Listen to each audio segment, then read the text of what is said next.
All right, today we're taking on a mission, and it's a big one. You could almost say it's impossible. We are going to try and build a living thing right from the ground up. We're going to follow the manual, starting with the absolute smallest piece in the entire universe. So that's the big question, right? Can we actually pull this off? This whole journey is really a mission to understand the instruction manual for life itself. And what we're going to find is that understanding that manual gives us some incredible power and raises some even bigger questions. Okay, so first things first. Every huge project starts with the most basic parts. We've got to open up the toolkit. And for us, that means starting with the atom. So at the very bottom of it all, you've got the atom. It's pretty simple, really. A nucleus packed with protons and neutrons, with these little electrons just zipping around it. But here's the magic trick. An element's whole identity, everything it is, just comes down to its proton count. 1 proton, you've got hydrogen. 8 protons, that's oxygen. It's that simple, and it's the foundation for literally everything else. You know, it's pretty wild to think we didn't always know this. For a while, the best guess scientists had was this plum pudding model.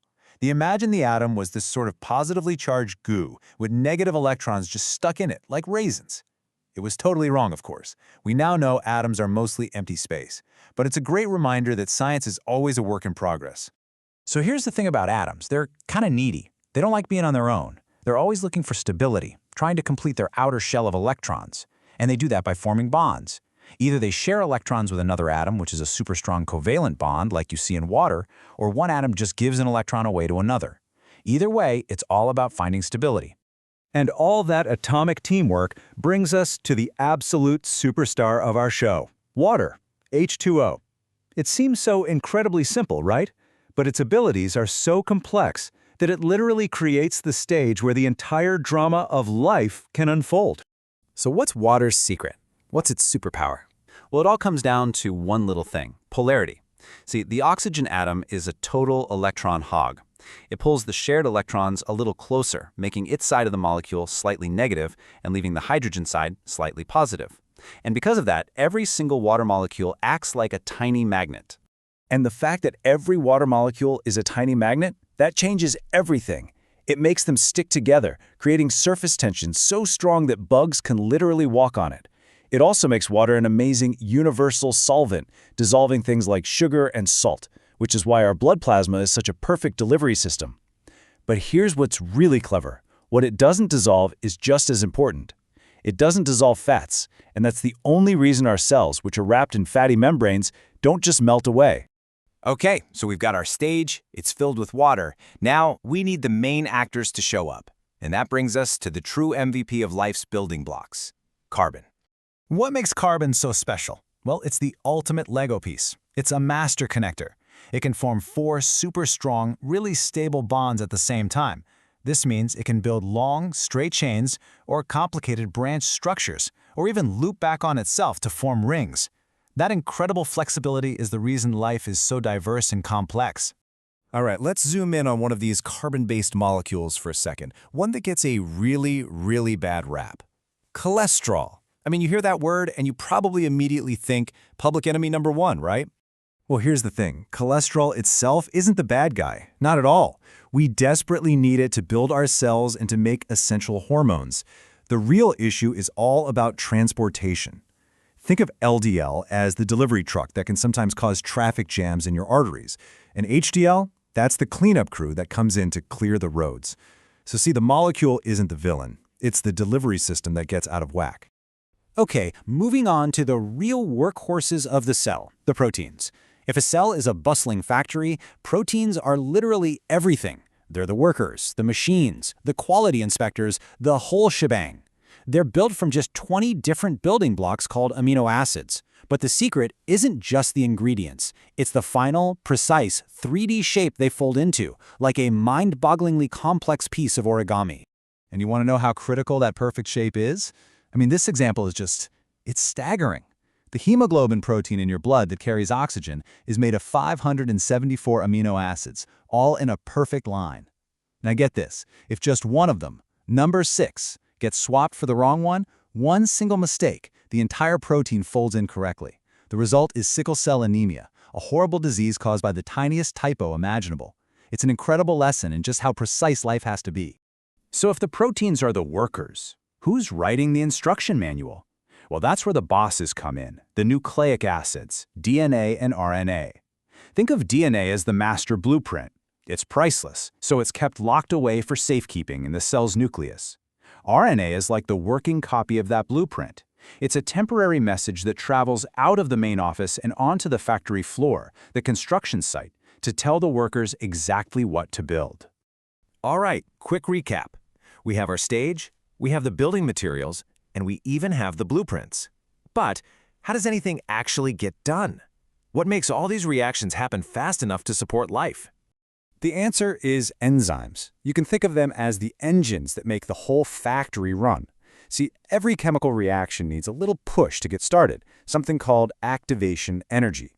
Enzymes are amazing because they grab onto molecules and lower that energy requirement, making reactions happen millions of times faster. Without them, life would basically be stuck in slow motion. Now, for a long time, we thought of this as a simple lock and key situation, but the reality is way cooler. It's called induced fit. It turns out the enzyme isn't a rigid lock. When the right key, the substrate, comes along, the lock actually changes shape a little bit. It's more like the lock gives the key a little hug, which puts stress on the molecule and makes it much easier to break apart. It's an active, dynamic process. And this is the moment everything changes. This is the big pivot in our story. Because for most of human history, we've just been observers, just reading the instruction manual for life. But what happens when we figure out how to pick up the pen and start writing in it ourselves? This new power, the ability to read the book of life, it just blew the doors wide open. And at first, it led to some incredibly, undeniably positive things. I mean, just look at something like the Innocence Project. It's an amazing organization that uses our understanding of DNA to re-examine old cases. And because of their work, hundreds of people who were wrongly convicted of crimes, some of them spending decades behind bars, have been set free. It's a powerful, beautiful example of using this knowledge for justice. But, when you open a book that powerful, you don't just find the good stuff. You also find the scary stuff, the messy stuff. You find the peril. For every good deed, there's a really complicated ethical dilemma we're still trying to figure out. Here's a pretty stark example. Back in 2002, a railroad company was caught secretly taking DNA from its employees during physicals. And why? They were screening them for genetic markers that might make them more prone to things like carpal tunnel syndrome, so they could try to avoid paying out injury claims down the line. It was a massive violation of privacy. And that story brings up a question that's not just for them. It's for all of us. Should your boss get to know your genetic future? Do they have a right to know about a health problem you might develop in 10 or 20 years? Where exactly do you draw that line? And believe me, this is not some far-off what-if scenario. Just ask pro basketball player Eddie Curry. His team wanted him to take a genetic test for a potential heart condition. He refused. He was worried that even if the test just showed a risk, not a certainty, it could be used to end his career, even though he felt perfectly healthy. His genetic future was suddenly on the line.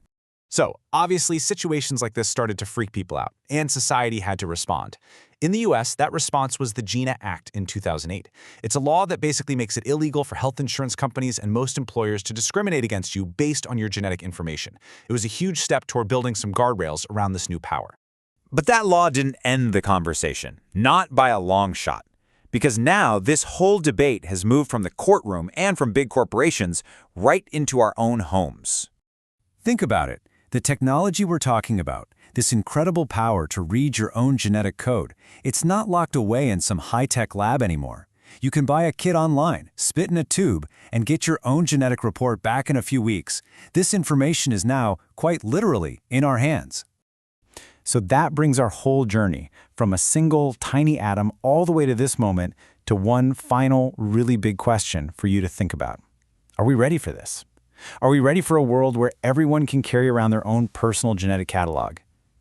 How does knowing the script of your own life change how you decide to live it?